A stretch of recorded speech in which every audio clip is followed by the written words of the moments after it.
Less than a year after being forced to close, of course, during the looting and riots, KZN business has now, of course, been hit by the flooding. They've been unable to move and receive goods due to badly damaged roads. The Durban harbour had to suspend operations for almost a week. So just how do we try and recover from this natural disaster? Let's speak to the chairperson of KwaZulu-Natal Business Chambers Council, Dominic Collett. Dominic, good morning to you. Good to have you with us. And I'm not even sure where, as a business chambers, you begin to try and fix a situation like this. Good morning. Just how bad is it in your mind? Morning, Gareth, and morning, reviewers. It is horrific. As you said, we're coming on the back of looting last year, and businesses were just getting themselves right, and now we've got this flood situation. And it's pretty bad because it's affected our logistics corridors with the port and with the road network. So to recover from it, we actually have to rebuild the infrastructure.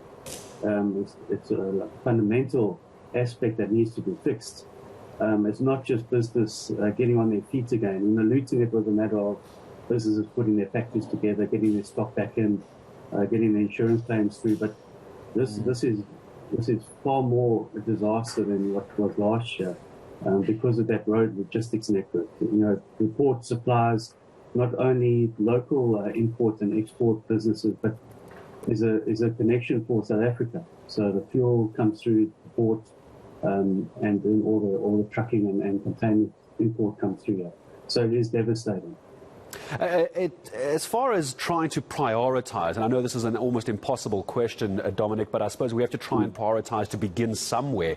Where does the KZN Business Chambers Council see the priority being? I mean, we have people who've lost their homes, they've lost their lives, bridges collapsed, schools are closed. I can go on and on and on. We all know the problems, but where would your organisation, what would your organisation put at the top of your list? Look at the immediate priorities. Obviously, we've seen a lot of unfortunate deaths now, and there are homes that don't exist and people that are now in dire straits. So we've got a lot of NGO members in our chambers, and we're calling on people to support those NGOs. So if you're in Joburg, give charity, give goods, give money to these NGOs who then can get it to the ground. We found that NGOs are the best place for people to have on the ground. They know who they have to get to. They've got their full network. We saw it in the looting too. Those NGOs networks are amazing. So you know that you're going to send your money to the right people. So our initial priorities, let's support those NGOs to get to the people in need right now on the ground. And then after that would be to start rebuilding infrastructure and getting those logistic networks open. How worried are you about government handling the finances on this?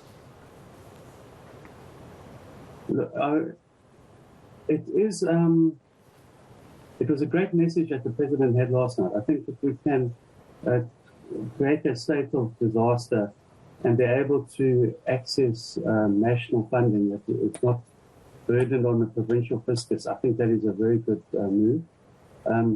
Obviously, your question this morning to the viewers about whether the funds will go to the right places, we can't make that a limiting factor on the opportunity to use national funding. And I think if it's geared correctly and controlled correctly, it will have a huge benefit on the relief. So, I think relief funds have to be managed correctly, but I think it is very positive, the actions that the government took last night. And I'll just leave this as a final question to you. From the business perspective as well, it's always one thing to have a business recovery plan as far as a strategy for infrastructure is concerned, Dominic. But I would imagine as well, off the back of COVID-19, the July unrest and now the flooding, there must be a way to use this money from a business perspective to not just recover businesses, but also improve businesses going forward. Or else I just feel in a few years' time, another natural disaster, we're going to be back in the same place. Yeah, absolutely. Climate change, we're going to see this again. In 2019, Easter weekend was very similar, not the extent that we see this year. But it'll happen because of climate change. And I think we have to build that correctly, that we'll be in a position to be able to go through another period like this rain. with the looting and the COVID are not natural disaster. Well, I suppose COVID is a natural disaster, but we're now in recovery plan number 3. So KZN is taking a huge knock. But if you talk to business people and CEOs in KZN, they're always upbeat. They are such a resilient bunch. So I think there will be a recovery, and I think the money needs to be guided 100% correctly and put in the right places, that when we see another flood of similar magnitude, that we're able to be resilient against it.